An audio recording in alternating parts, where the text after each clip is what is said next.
Good morning, ladies and gentlemen. Good morning. Ladies and gentlemen, this is a case about a cold-blooded revenge killing of a young girl. It's also a case about betrayal and the gaining of a young girl's confidence in order to snuff out her life.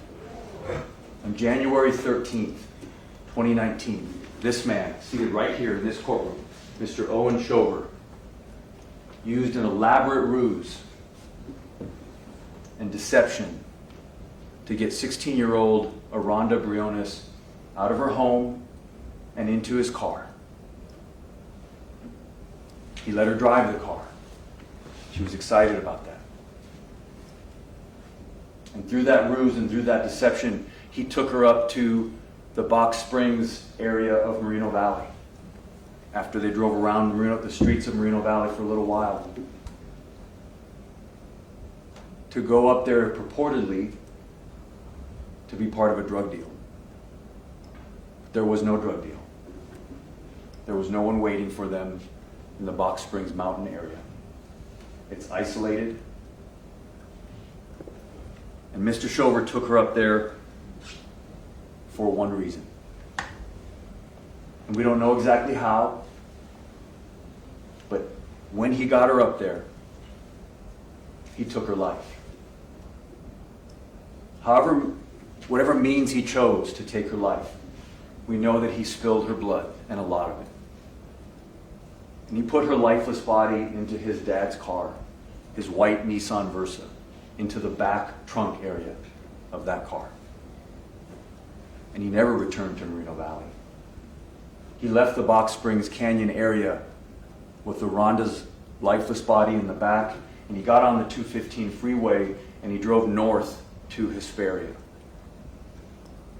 And on the way, he contacted his brother. Drove all the way to his home where he lived with his dad and his stepmom and his brother in Hesperia. Was there for 5 minutes, 7 minutes. He quickly left, picked up his brother Gary, who was down the street in another home at another home in Hesperia. And the two of them drove that white Nissan Versa up to the San Bernardino Mountains. And they drove around up there for quite some time. And at some point, Owen and Gary, two brothers, disposed of Aranda's body somewhere in the vast wilderness area of the San Bernardino Mountains. And despite a massive search by the Riverside Sheriff's Department, they never found Aranda's body. And to this day, no one has found Aranda's body. And that day, January 13th, 2019, is the last day that anyone has ever heard from Aranda Briones again, or ever seen her, or there's been any sign of life from Aranda Briones. Now, this is an opening statement. Now is the time for an opening statement. And as the judge just mentioned to you, an opening statement is a roadmap. I like to think of it as a roadmap. It gives you a preview. It's just what it sounds like, an opening, a preview of what the evidence is going to show. I'm not permitted to argue the case. I'm not permitted to analyze the evidence or suggest how you should look at it. So I'm just going to tell you what I believe the evidence is going to show. But like a map, it's not the same as actually being there. When you look at a map, you see the roads and the cities and the boundaries and the mountain ranges, and it's a symbol, and it gives you a sense of maybe where you're going and how to get there, and you don't get lost. But it's not the same as actually being there. Evidence is what comes from the witness stand. And the details of this case are going to come one after another. And as the judge mentioned to you, jury trials are not scripted events. It's going to unfold for you for the first time ever live from the witness stand as it happens.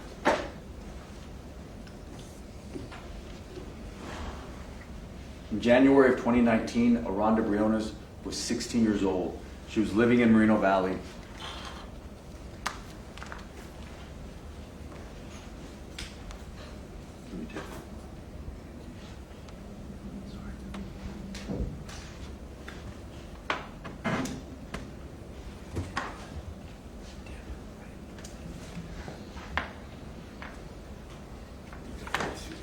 I'll just show you here. This is Aranda Briones, 16 years old. You'll have this photo and a couple others that you can review.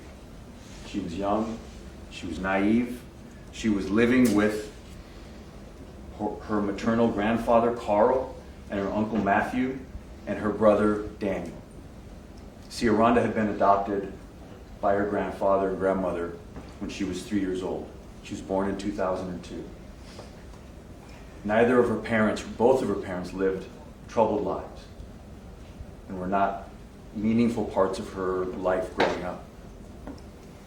She's raised by her grandparents, her uncle, and in 2019 she's living in Moreno Valley with this extended family along with her brother, and there are very few rules on Aranda. She was a 16-year-old girl, teenager, and she was wild.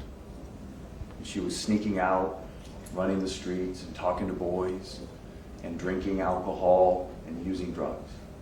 That's what Aranda was doing. Those are the choices that she made when she was 16. There hadn't been much parental discipline since her grandmother had died a few years prior. And so she liked to sneak out, liked to go party. You're going to hear that she used alcohol and drugs, including cocaine. You're going to hear that the last years of her life, she was living this kind of lifestyle, especially that last year. She had been expelled from Moreno Valley High School in 2017, along with the defendant, Owen. I'm going to talk about that in just a minute, how that came about. At the time, January of 2019, she was attending continuation school, doing well, doing better in her schooling. You're going to hear from a teacher that knew her at that continuation school. She had a job she was excited about at Charlie's Philly Cheesesteak in the Moreno Valley Mall. She did not have a car. She liked to drive whenever she could. Like so many teenagers nowadays, she was on this phone constantly. She used social media apps. She posted videos, text messages, emojis, messengers, you name it. It seems like no experience in life that Aranda came across or experienced that she didn't post about it or talk about it digitally. That was her life. She loved her family. She loved her cat, close to her brother, had a small group of friends, and they kept in contact almost constantly. Constantly sending messages to one another, constantly telling each other what they're doing, even the most mundane things. She's a lot like a normal 16-year-old in today's society with these phones that we carry around in our pockets.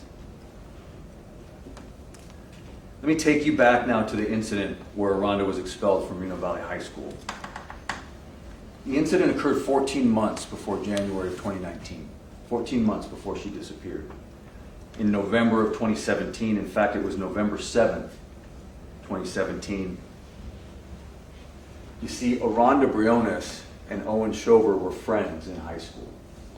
He was older than her, but they knew each other and were friends. And on that day, November 7th, 2017, they were both ditching school. And they left high school and they walked to a nearby park. And they were standing around with a large group of other high school students that had ditched that day. And somebody yelled, "Police." And the students scattered. And in that moment, when the students scattered, the defendant in this case, Owen Shover, he either put in the hand of Aranda Briones or he tossed her a weapon that he had. And in the chaos, Aranda took that weapon for a moment and started to also run and quickly tossed it into a drainage culvert. Now, there was a police officer that was patrolling around that day, and that's what caused, whoever yelled police, that's what caused that to be blurted out. Police officer was Deputy Belgarde. He was a school resource officer at Moreno Valley High School. He was on patrol that day. You're going to hear from him, looking for truants. looking for kids ditching class, going to the nearby park. What he's going to tell you is that he saw a young woman, in his report he put juvenile female. He saw a young girl throw a shiny object into a drainage culvert. So everybody scattered, but he focused on her. He was able to detain her, and it turned out to be Aranda Briones. He went back to that culvert, and he looked in there, and he was able to recover a weapon. Don't speculate what kind of weapon it is. For your purposes, you just need to know that it was a weapon. And he recovered that weapon, and he went back to Aranda. She admitted that she had it, but she also told him how she had gotten that weapon. That Owen Shover had put that weapon in her hand. You're going to hear from Aranda's brother, Daniel. He's going to tell you that she confided in him about what happened on that day in November 2017. You're going to hear that she was afraid to testify against Owen Shover, but that she was willing, and that she had made the decision to do that if necessary. Now, it turns out that ultimately there was no prosecution of either Aranda Briones or Owen Shover for that weapon, for possession of that weapon. But both of them were expelled from Moreno Valley High School based on that incident. Aranda stayed in Moreno Valley and went to a continuation school. And Owen Shover had been living in Moreno Valley with his mother. He left Moreno Valley, and he went to live with his father and stepmother up in Hesperia, and went to a school up there.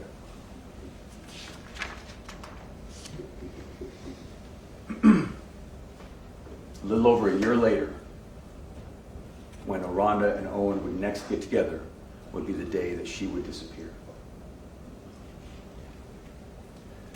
So let's talk about January 13th, 2019.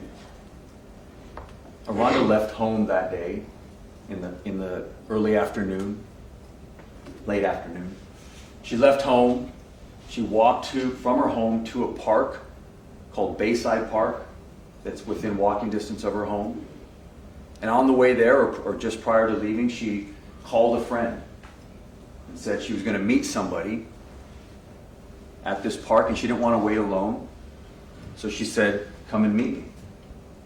So her friend and another friend came, and they met at Bayside Park, again, just very close to Aranda's home. And they waited. They smoked marijuana. You'll hear that. They waited. And a few minutes later, the defendant showed up in a white Nissan Versa. This Nissan Versa belonged to Stephen Shover, the defendant's father. And you're going to hear that the defendant got out of his car. You can hear from witnesses that were there at the park that day that in that moment at Bayside Park in Moreno Valley, Aranda Briones got in the car with Owen Shover in that white Nissan Versa. And they left together in that car. She was driving. Now, you're going to learn that she was never seen from or heard from again. I've already mentioned that. Her friends never saw her again. Her family never heard from her or saw her again. She never posted another message to Snapchat, Instagram, or Facebook. She never posted another video. She never texted anybody, never called anyone, nothing. As if she fell off the face of the earth. Her phone, an hour later or so, from that moment when she gets in the car with Owen Shover, went dead and never came back on and has never been found. As the days turned into weeks and the weeks turned into months, still no contact from Aranda. Her normal patterns of life completely ceased. Now you're talking about a 16-year-old girl, you're not talking about someone who had a corporate job, you're talking about someone who lived the life of a teenager.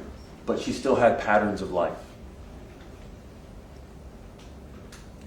You're going to learn that there were two distinct investigations in this case, and this will be important. The first investigation was a missing persons investigation.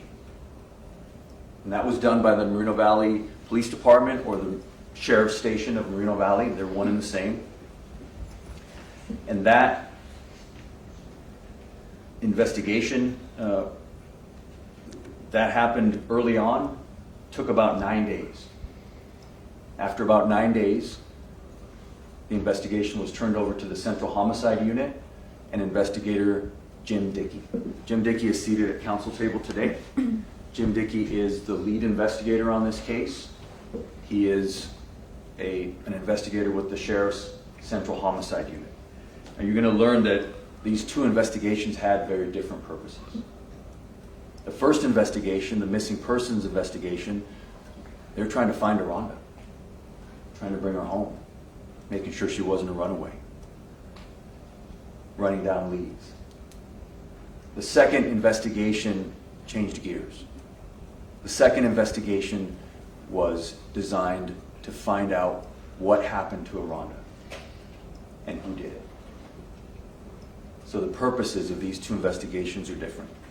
And you're going to hear about that from the witnesses. Defendant was obviously the last person seen with Aranda. And so investigators had questions for Mr. Shover. Now, during that first investigation, within that very tight frame of time after January 13th, he gave two statements to police. Mr. Shover did, the defendant in this case. The first statement, Monday, January 14th, the next day, was a phone call with Investigator Flores from the Moreno Valley Police Department.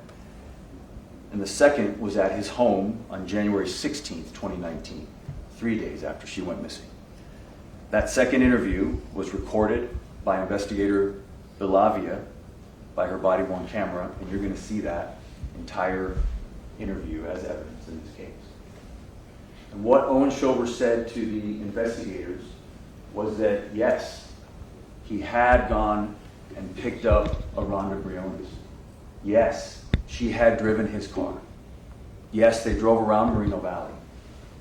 He denied anything about drug deal. He said that they went up to Box Springs to hang out. And then Mr. Shover told Investigator Villavia that after that, he took her back to Moreno Valley, took Aranda Briones back to Moreno Valley. And he dropped her off at Community Park at her request. That she asked to be taken to Community Park and that he complied. And that once they got to Community Park in Moreno Valley, Aranda Briones got out of his car, the white Nissan Versa, and got into a gray sedan, small type car is how he described it. That he couldn't tell who or how many people were in the gray car.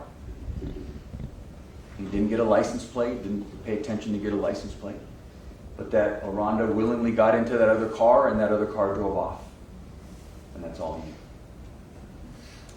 And as I said, this was at the beginning, this was at the missing persons stage of the investigation.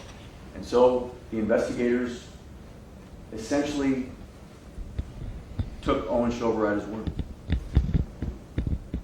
And they essentially took his statement and kept looking for Aranda Briones.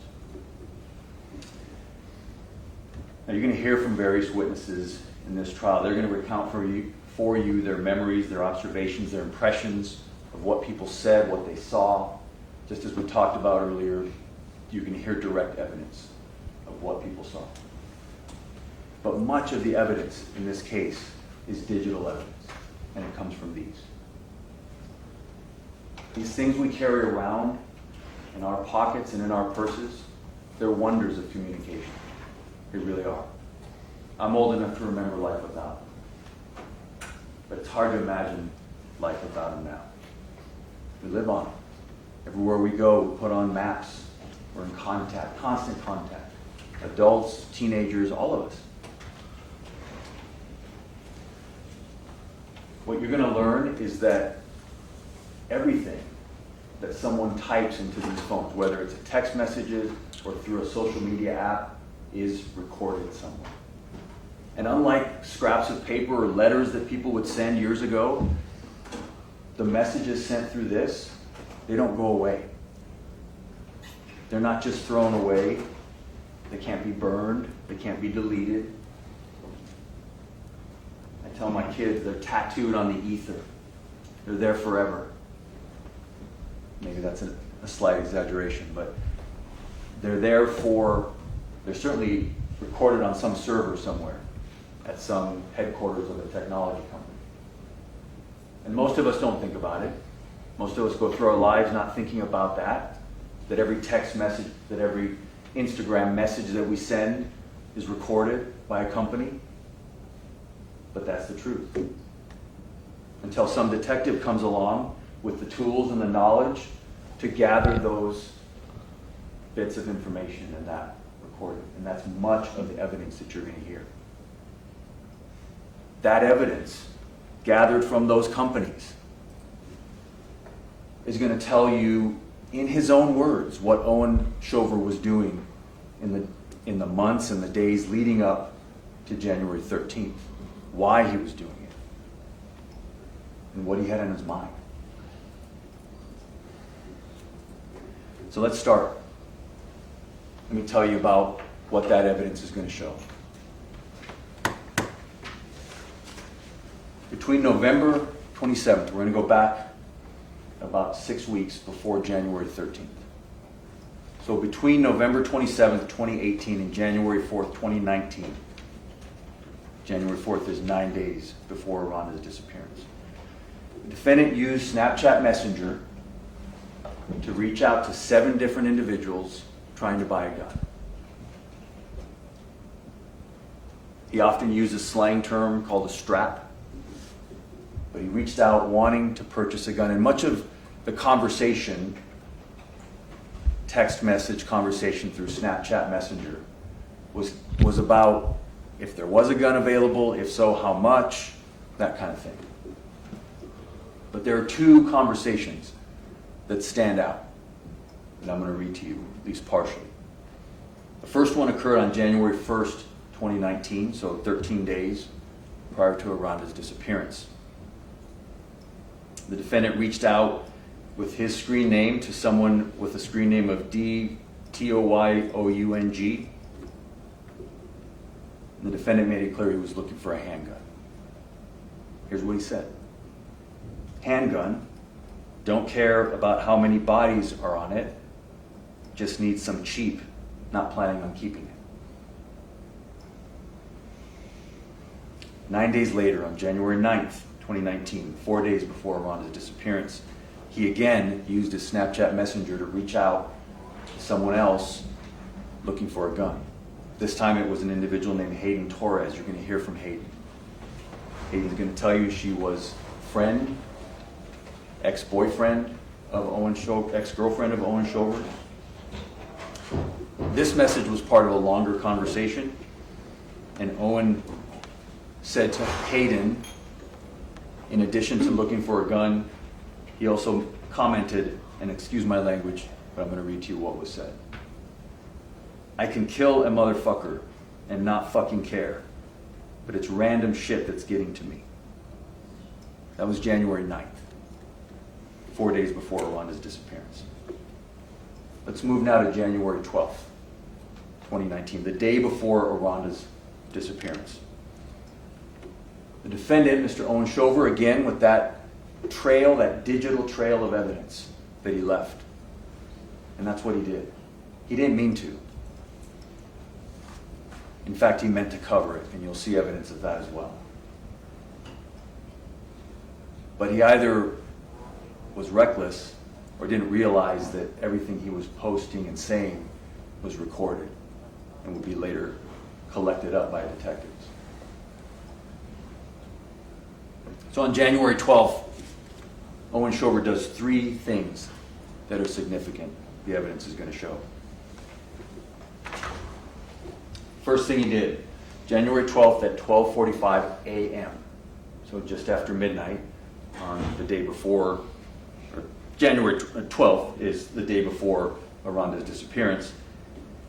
He contacted Aranda Briones, again using a social media messaging feature on one of the apps. I want to read you what he said. I'll read you the conversation between Owen Shover and Aranda. The defendant, "Hey, you got plans tomorrow?" Aranda responds at 9:01 a.m. on January 12th. She responds, "Sunday, question mark." Defendant then responds at 10:56 a.m. on January 12th, "Today." "When?" Aranda says, "What are we doing and how illegal is it?" The defendant says, "I was thinking just hand out smoke and probably rob some people." Aranda says, "When?" Defendant says, "When it starts getting dark, and if you're really down, we can rob some dealers." Defendant says, "Just hit up the ones who ain't got straps." Aranda responds, "I'm MF down." Defendant says, "Probably around 4 or 5. Aranda, Fosho, F-O-S-H-O, all H-Y-U. I'll hit you up. Defendant, F-S, for sure. Evidence is going to show that that was the first thing Owen Shover did on the 12th. What he did later that day was he created a fake Instagram account. He had his own Instagram account, Owen Shover did, and you're going to hear that in his mom's home, using a computer in a spare bedroom, he created a new Instagram account.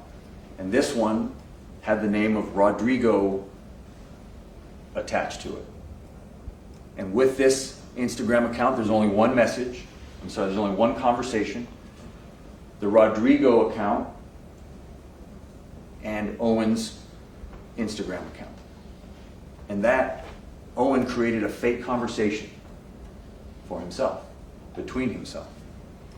And what did that conversation say? The conversation was about setting up a drug deal. And it went into some detail about a pound of marijuana and where this drug deal would take place. And specifically, that the drug deal was to take place in the Box Springs mountain area above Moreno Valley. Now again, there is no Rodrigo. There is no drug deal. There's no pound of marijuana. This is Owen Shover sitting in his house, his mom's house, creating a fake dialogue back and forth and putting those details in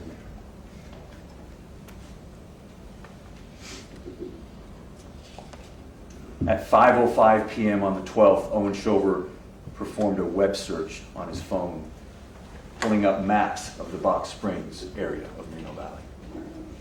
And those maps correspond to what Rodrigo, the fake drug dealer, where he told him to go. Let's move to January 13th. Owen Shover has already contacted Aranda Briones, told her they're going to go hand out smoke and probably rob some people. By the way, you're going to hear Aranda, misguided though it is, she's telling her friends, I'm going to go rob some people. January 13th at 11:14 a.m., the defendant reached out to his brother Gary on Facebook Messenger, and he said the following: "Be ready for tonight. Get shovels and lighter fluid ready. I won't be home till later." Gary responded at 11:49. "For show, I'm gonna head to Jacob's right now, but I'm gonna put them on the side of the house." January 13th at 2:38 p.m., Owen Shover takes screenshots of maps of the Box Springs area of Moreno Valley.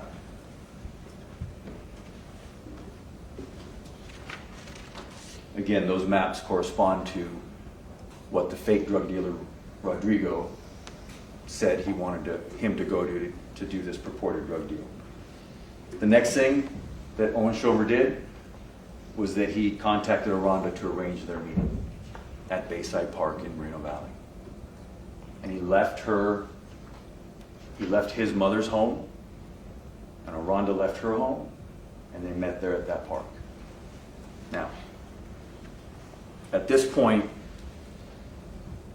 there's something else, another kind of evidence. I told you that everything that we say, we type, gets recorded on these things, and is recorded on a server somewhere. But what you may not know or may not be as familiar with is that these devices that we carry with us are also geolocation devices. They're constantly reaching out for connection. They have to.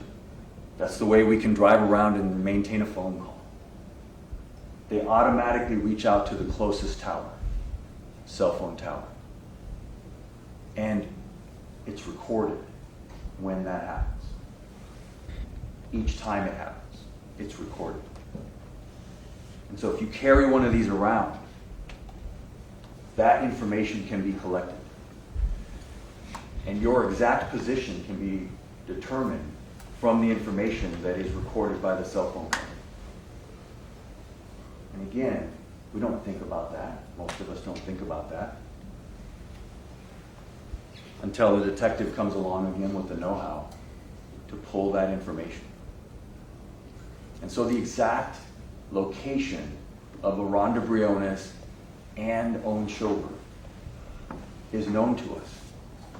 Where they went, exactly where they went, and what time they went there. Detectives took that path of travel that they determined by using the cell phone data and that geolocation evidence, and they plotted the path of their movements out on a map. And then they went through, and the route that they took, they went and looked for security cameras from businesses, from homes, anywhere they could, to corroborate if they saw the white Nissan Versa taking that path, so that they could plot out exactly where they went and the timing of where they went there. This becomes important. But at this time, I'm going to show you a video of exactly where they traveled that day, along with the cell phone data. Now, I got to mention one other thing. A few minutes after Aranda Briones got in the car with Owen Shover and was driving, she also posted 2 videos of herself and Owen Shover in the car. So that's also included in this video that you're about to watch. So as the video plays, I will stop it from time to time to tell you what the evidence is going to show with that. But at this point, Jim, would you play the video? Mr. Hestrin, is there any audio on this video? There's a brief moment of audio, but I would be fine if the court reporter did not record it. Mr. Hestrin? That's fine. All right, we'll agree to stipulation.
That one shit.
want to point out a couple of things before the video continues.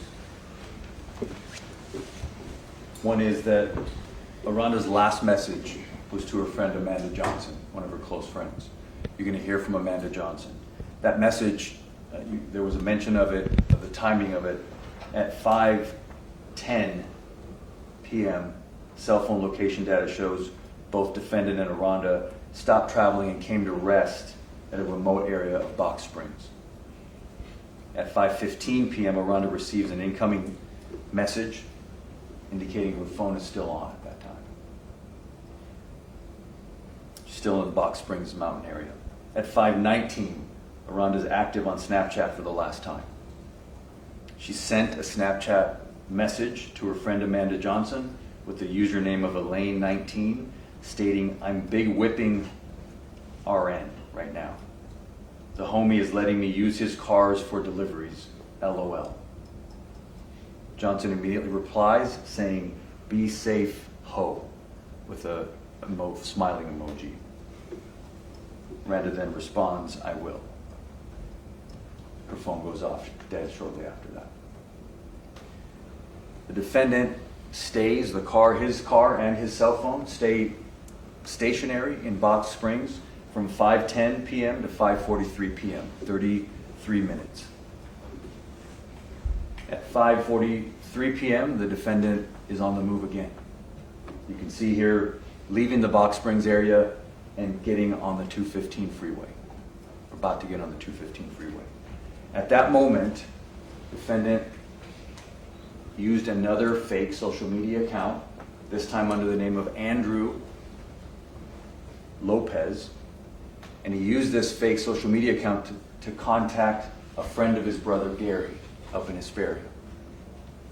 And he says, "Tell Gary to be ready, I'm on my way home." A few minutes later, this friend Jacob, who you'll hear from, responds saying, "Pick him up at my house." 5:46 p.m., cell phone location data shows the defendant begins to travel out of Moreno Valley, heading north on the 215 freeway. And at this point, at exactly this point that the map is stopped at, I need to point out what the evidence doesn't show. At no time does the evidence show that Owen Shover's cell phone went back to Moreno Valley. And this moment in the map and in the cell phone location data is the critical moment. Because to go back to Moreno Valley, it would have turned left on that road. There's only one road. But he turned right, and he headed towards the mountain. Owen Shover had told police that after their short time up in Box Springs, that he returned to Moreno Valley and dropped off Aranda Briones at Community Park, where she got into a gray, small sedan. This evidence shows he didn't do that. He went straight to Hesperia. Thank you, Elaine.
want to mention here, and I should have mentioned a minute ago, investigators also, when they determined the direction of travel of Owen Shover's phone, they also went back and looked at camera views from around Community Park.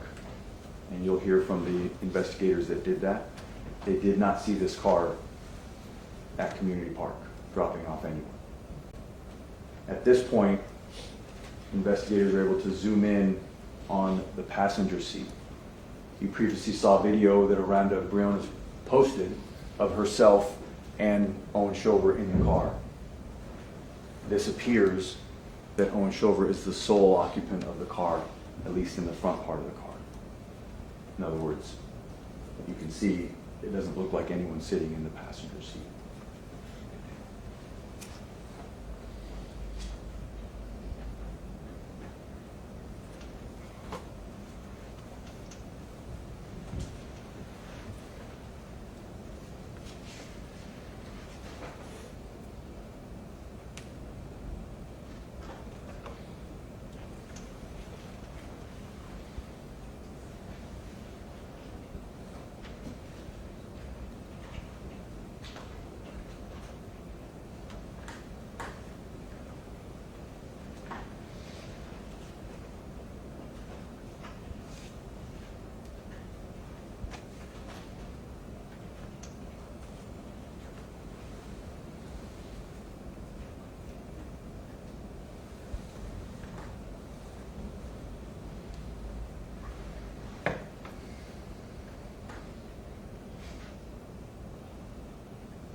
final comments we want to finish up. You saw from the geolocation data and from the video evidence that after 8:33, or you didn't see this, but after 8:33, when the defendant and his brother Gary are in the San Bernardino Mountains, the defendant's cell phone is abruptly powered off. And at that point, it stopped reaching out to the wall.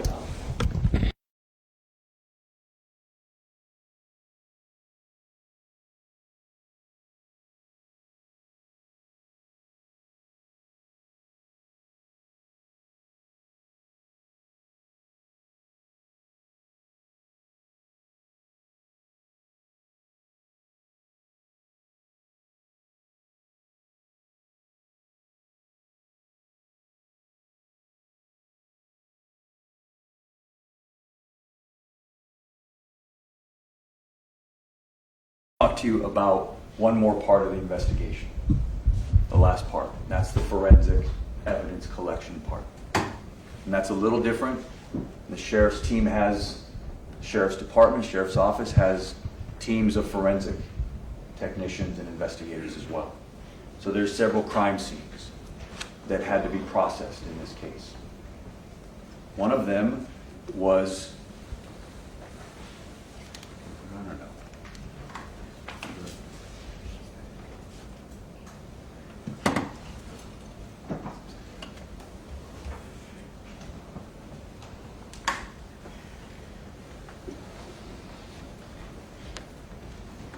One of them was there's a glare because it's in plastic.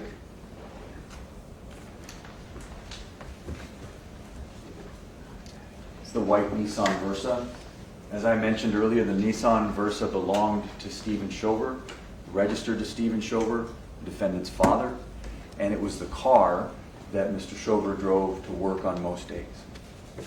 You're going to hear from Mr. Stephen Shover, the defendant's father in this case. He's going to tell you a couple of things. One, he's going to tell you that the next day when he went to go to work, it would be on the 14th, he drove the car to work and then realized that his tools that he kept in the back of the car, in the trunk portion or the hatch portion of the Nissan Versa, had been moved. And that the back area, the hatch area, the seats were down. And the tools that were normally kept there in the very back had been moved behind the front of the driver's seat. He's going to tell you that there are some things missing out of the car. He's going to tell you, Mr. Shover is going to tell you that he also found shovels and lighter fluid by the side of the garage, by the side of the house actually. And that he has no explanation for how they got there. Didn't use them, wasn't digging, there was no construction going on at their property.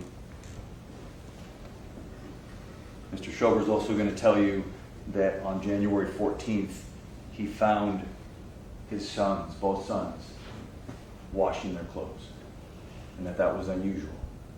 They didn't normally wash their clothes. And they were washing their jacket and some other things. And when he asked them, they said, they're dirty. He had to wash them.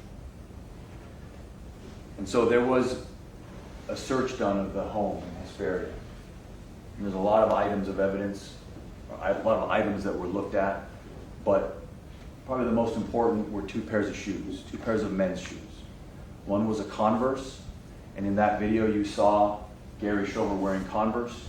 If you look closely when he's in the gas station convenience store, he's wearing Converse type shoes, the black and white ones. And there's another pair of shoes, the Nikes, high top Nikes. Now, investigators have a substance called luminol, Blue Star.